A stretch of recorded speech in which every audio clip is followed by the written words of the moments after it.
Hi everyone, Wendy Bazilian here with a few additional tips on how to make our food and nutrition last, since we're making very limited shopping trips these days for good reason, staying home, staying safe, and staying well.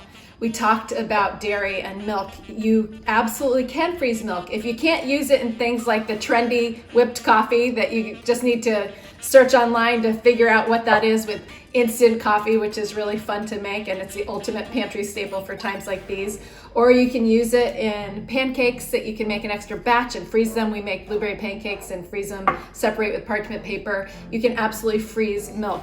Freeze it into little ice cubes, into ice cube trays, or put it in separate containers and leave some space, because it will expand and separate when you freeze it. So the key there is when you thaw it again, you want to thaw it fully and then blend it a little bit so that it re-emulsifies, and then it will be good to go.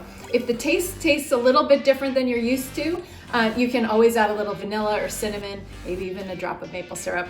Yogurt doesn't freeze that well, but if you put it into things like yogurt pops, you can put some berries, maybe you have some extra berries, add a little bit of milk or some juice to help it really freeze up well, and you can make popsicles. And butter is a dream in the freezer. You can put butter in the freezer, it freezes really well, seal it well, airtight container, and you can actually take it right out of the freezer, use a grater, and you can grate it over your toast or other goodies. Right now, when we're shopping a little less frequently but buying more volume, it's really important how we sort of store our fruit on the countertop. These are countertop fruits, things like kiwi, mango, apples, avocado. When summer comes, plums and peaches that need to stay on the counter to ripen. So you can't pop them in the refrigerator or they won't ripen properly. But keep them separate from the bananas, because bananas will accelerate or speed up their ripening process, and we probably want them to last a little bit longer.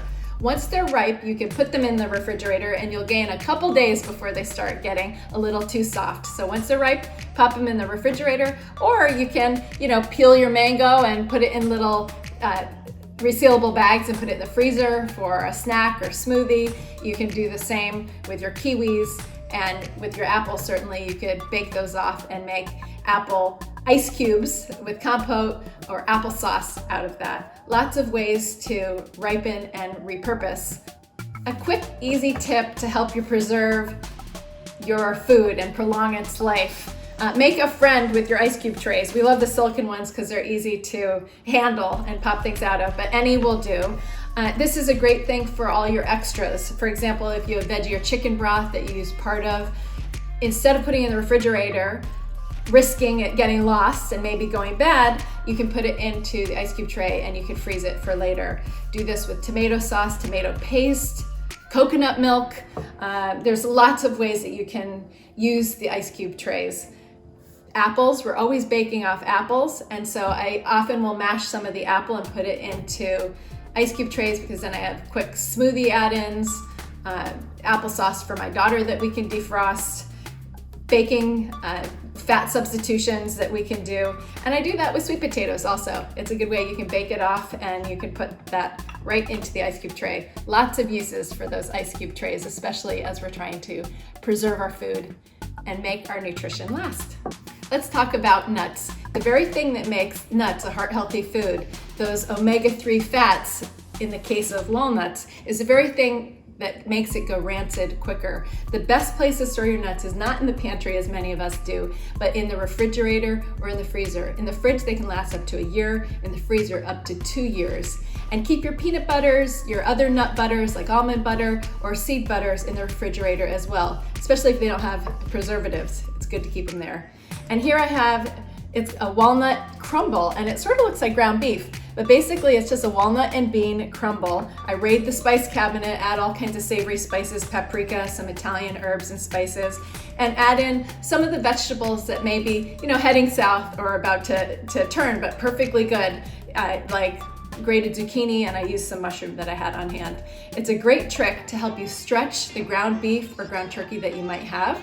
Or if you're looking to reduce your meat consumption or looking for a plant-based alternative, it's a great bolognese sauce that you can make from it, taco meat, other kinds of things like that. So here's a little chemistry magic. You can actually freshen stale bread. This is the real deal. If you have bread that's gone stale, it's a little too hard to the touch, all you need to do is spritz it or brush it with some water, just simple water.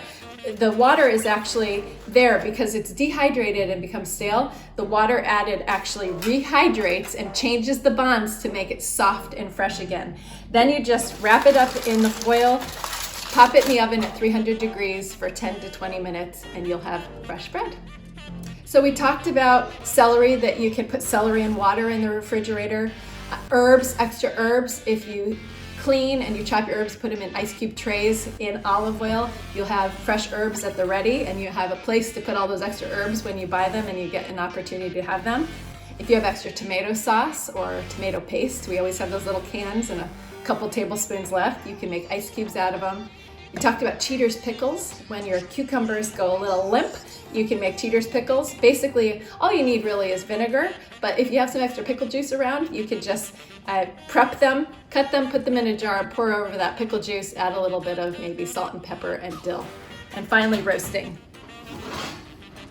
Roasting is a great way to use up some of those extra vegetables. It also brings out the flavor. So when you roast your vegetables, we have sweet potatoes, carrots, and cauliflower. Not only do you have tasty sides, but you can also put them back in the refrigerator and you can gain 3 to 5 days of life on your vegetables.